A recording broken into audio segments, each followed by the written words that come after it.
Good evening all. CXIR numéro 014. Les médias vont-ils peser dans les résultats des élections de 2022? En tant que simple citoyen lambda, je m'inquiète pour l'avenir de nos enfants et de la planète. Si mes vidéos sont très longues, c'est que je tiens au contenu qui pour moi est un minimum pour étayer mes arguments. Vu les manipulations des médias pour les dernières élections, il y a urgence de faire cette vidéo. Et je ferai tant pis la vidéo sur la faillite de la démocratie représentative après celle-ci. Pendant longtemps, les médias ont été considérés comme un contre-pouvoir indépendant des gouvernements et des hommes puissants. Mais aujourd'hui, ce n'est pas le cas.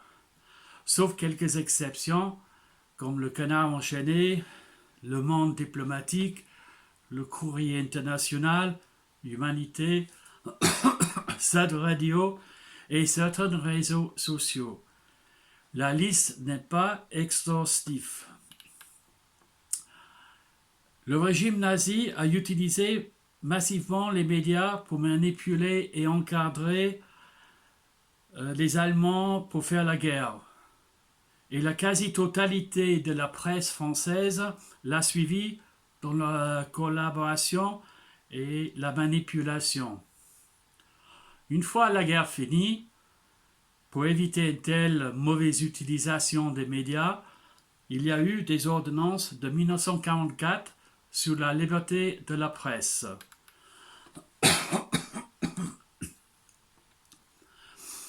Entre 1944 et 1986, la concentration de la presse a été régie par les ordonnances de 26 juillet 1944, qui interdisaient notamment à une personne d'être propriétaire de plus d'un journal quotidien ou périodique au-delà d'un certain tirage.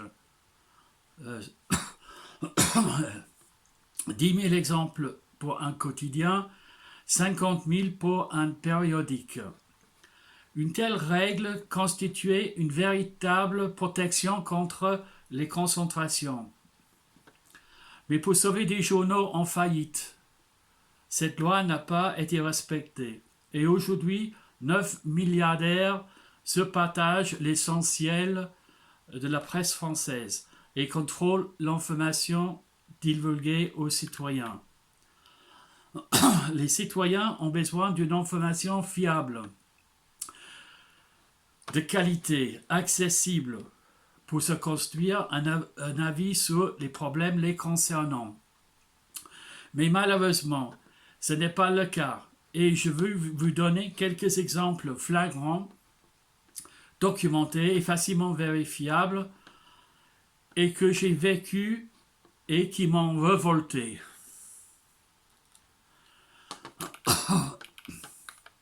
Le premier exemple, c'est le 26 avril 1986. Je me souviens d'une amie qui faisait un stage dans un centre nucléaire et qui m'a décrit la situation quand les sirènes ont hurlé partout dans le bâtiment. Les techniciens cherchaient, couraient partout dans la centrale pour trouver la fuite radioactive, mais n'ont rien trouvé. C'est seulement quand ils ont reporté l'accident à Paris qu'ils ont compris que la fuite n'était pas de chez eux.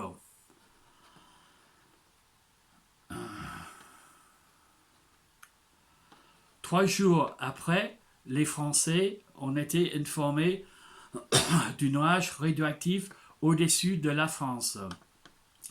Il suffit de relire avec un certain recul tout ce qui a été publié dans la presse ou les enregistrements de ce qui a été dit à la radio et la télévision pour mesurer à quel point le public a été désorienté et désinformé.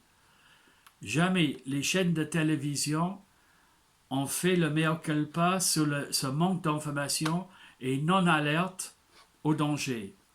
les enjeux économiques ont primé sur la protection des Français qui ont ramassé des champignons, etc., etc.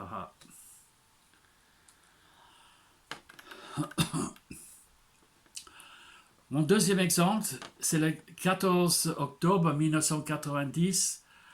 La prétendue infirmière du Congrès des États-Unis qu'elle a vu des soldats irakiens entrer dans l'hôpital de Koweït avec leurs armes.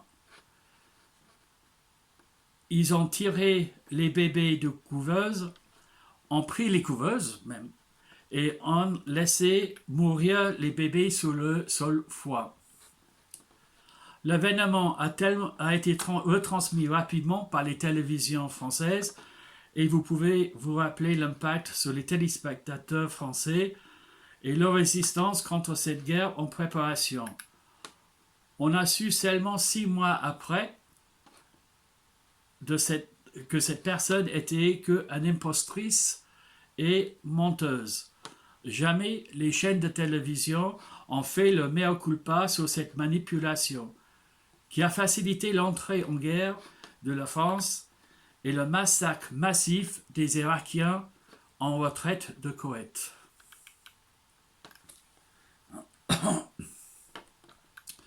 Mon troisième exemple, c'est le 23 janvier 1991, dans l'émission Le Droit de savoir. Un journaliste français, vedette de TV, bien aimé, a présenté Capitaine Karim, un prétendu garde du corps repenti de Saddam Hussein, qui a très habilement, longuement décrit Saddam comme un monstre. Presque tous les téléspectateurs ont cru Karim et changé leur avis sur Saddam et accepté la guerre à venir. Donc, fin des manifestations contre la guerre.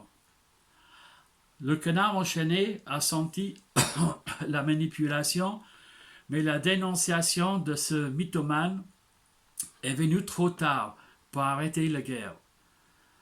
Jamais ces chaînes de télévision ont fait le mea culpa sur cette manipulation et leur responsabilité dans la guerre.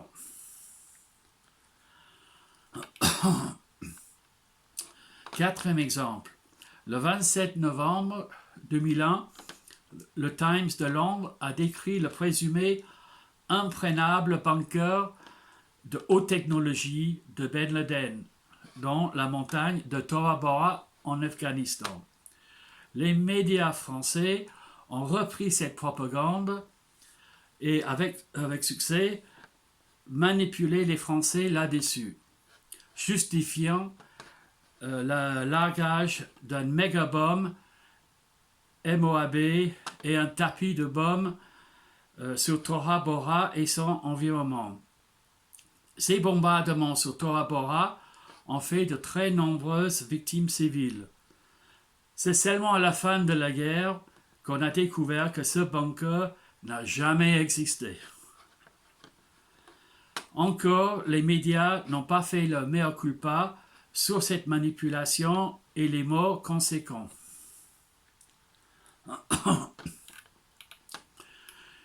Mon cinquième exemple, c'est le 18 avril 2002, juste avant les élections présidentielles, sur un fait divers.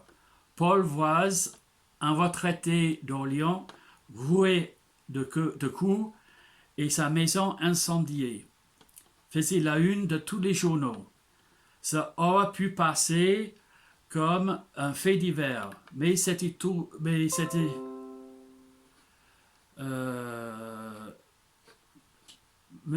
3 jours avant le premier tour des élections présidentielles où l'insécurité était un des thèmes majeurs pour la droite.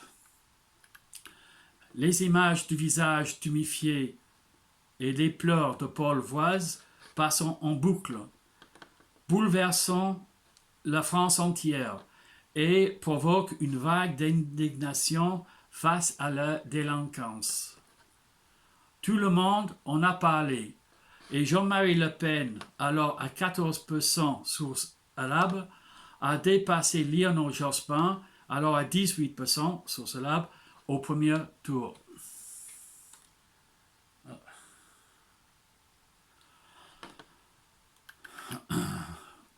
Je choisis ces 5 cas car ils sont bien documentés et facilement vérifiables. Mais il y a beaucoup d'autres exemples, trop nombreux de présenter ici dans cette vidéo. Aujourd'hui, les médias ne sont pas neutres dans la présentation des candidats pour les élections présidentielles. Et je vous donne 2 exemples. Le premier, c'est pour les élections 2017. Sur tous les magazines, le candidat a été adulé en première page, présenté en champion dans tous les journaux télévisés, le propulsant dans les sondages pour les élections devant tous les autres candidats qui n'ont pas eu les mêmes chances. En même temps, Jean-Luc Mélenchon, le vilain petit canard de la presse, était pénalisé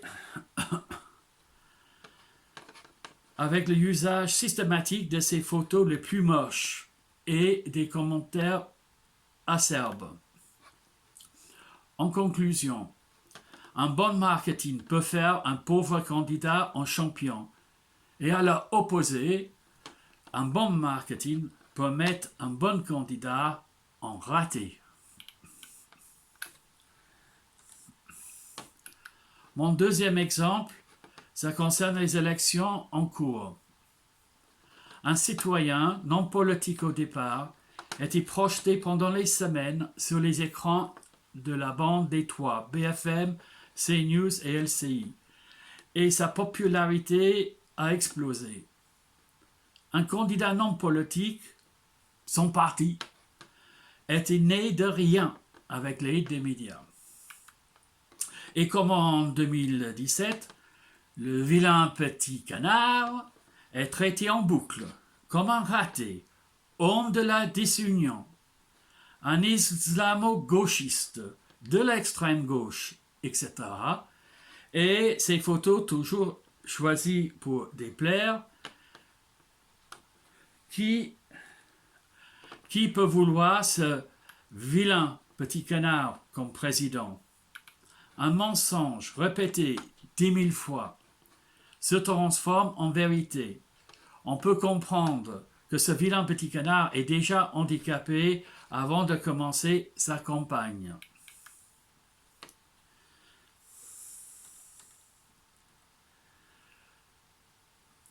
Mais il n'est pas le seul d'avoir la faveur, mais il n'est pas le seul de ne pas avoir la faveur des médias. Et le pouvoir des médias est tellement fort qu'il y a des hommes de progrès et d'intérêt public qui sont interdits de l'antenne.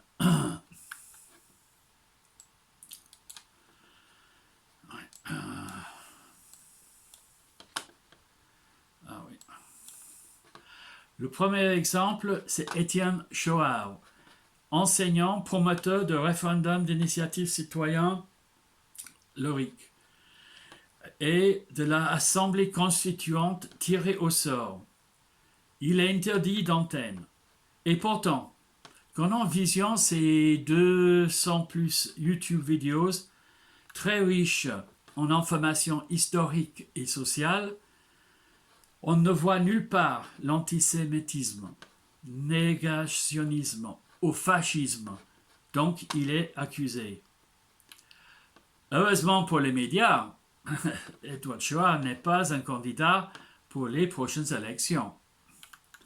Deuxième exemple, c'est Frédéric Tadei, l'animateur vedette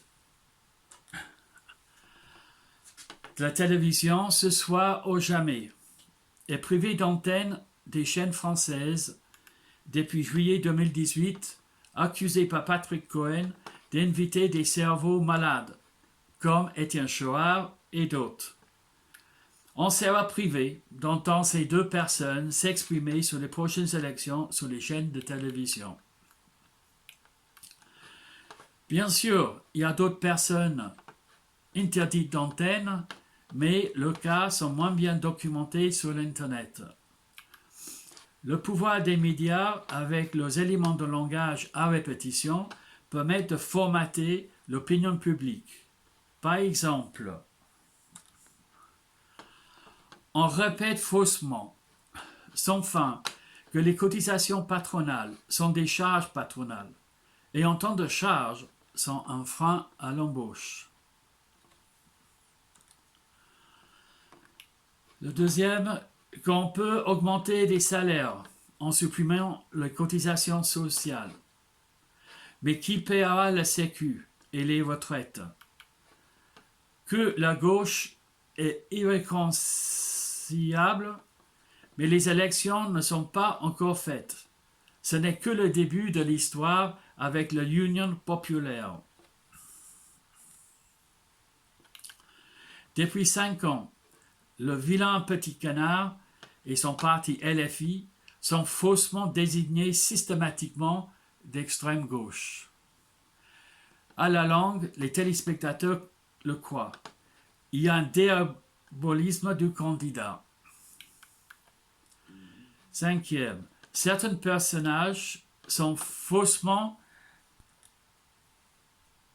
traités comme complotistes pour faire taire la contradiction et surtout la contradiction venant de la gauche.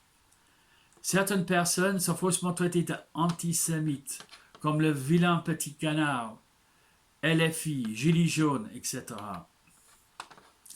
Le champ lexique utilisé est celui de l'apport anxiogène qui permet de pousser les téléspectateurs vers la droite. Les médias majeurs et surtout la bande Détroit traitent tous en télé-réalité.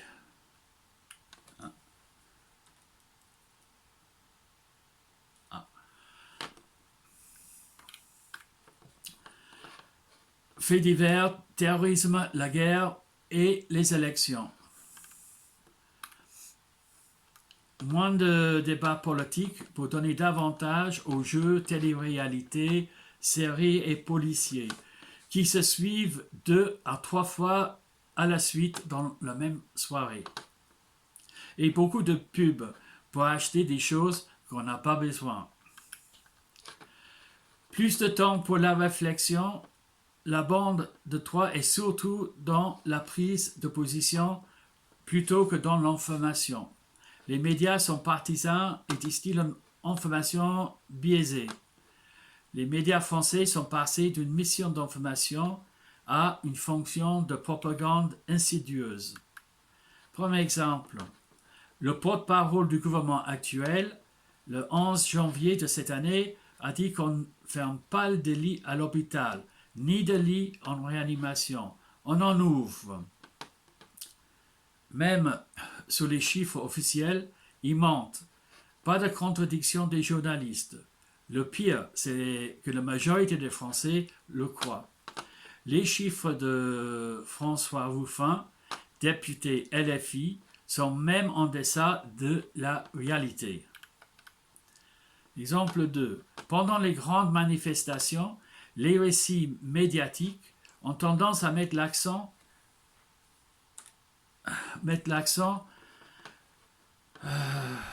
sur le drame et rien sur les revendications de la masse pacifique. Les prochaines élections seront-elles la télé-réalité de 2022? Les sondages pour les présidentielles sont un danger pour la démocratie. Après coup, on s'aperçoit qu'ils se trompent souvent. Comment c'est possible de dire que le vilain petit canard n'a aucune chance d'être au deuxième tour, alors que le 1er février 2017, Mélenchon était donné à 10% selon Elab, et au final a eu 19,6% au premier tour. Un grand merci à Ouest France de ne pas pratiquer les sondages et ne pas pratiquer la bataille de sondeurs sur le marché.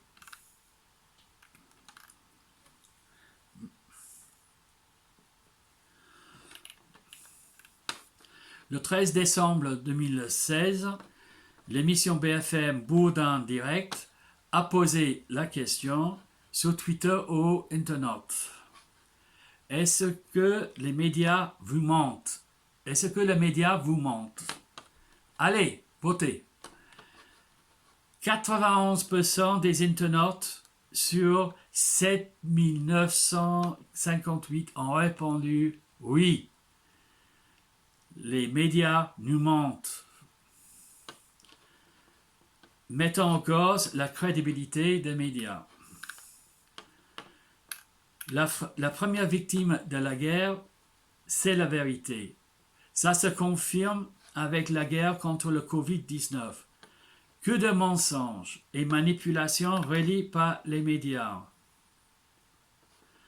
Nos citoyens ont besoin d'une information fiable, juste, complète et pérenne pour avoir un avis averti sur les problèmes qu'il faut régler et pour faire le choix de candidats.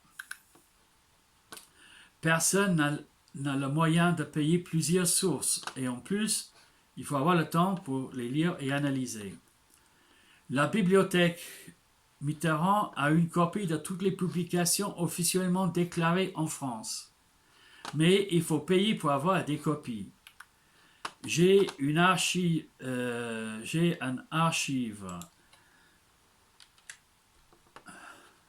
du Canard enchaîné sur 40 ans. Mais même sur les journaux récents,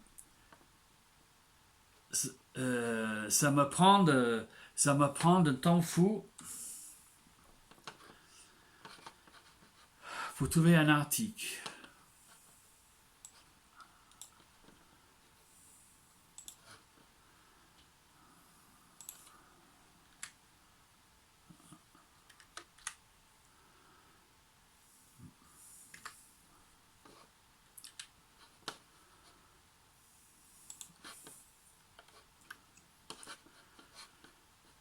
En plus, je ne le trouve pas toujours.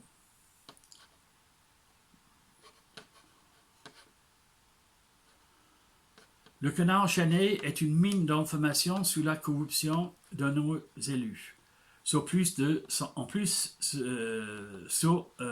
ans, d'un intérêt public. Malheureusement, le journal n'a pas les moyens financiers de mettre les archives sur un serveur pour un accès gratuit via Internet. Les citoyens devraient avoir gratuitement le droit à toute information publiée via Internet.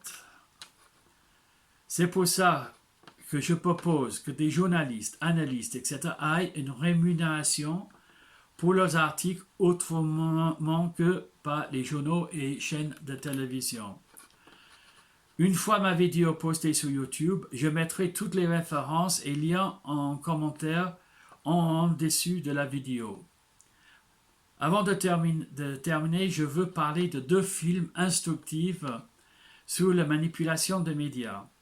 Le premier, c'est le film Des hommes d'influence, 1999. C'est le nom en anglais, c'est Wag the Dog, de Robert De Niro et Dustin Hoffman, qui inventent une guerre américano-albanaise, qui n'est qu'un écran de fumée.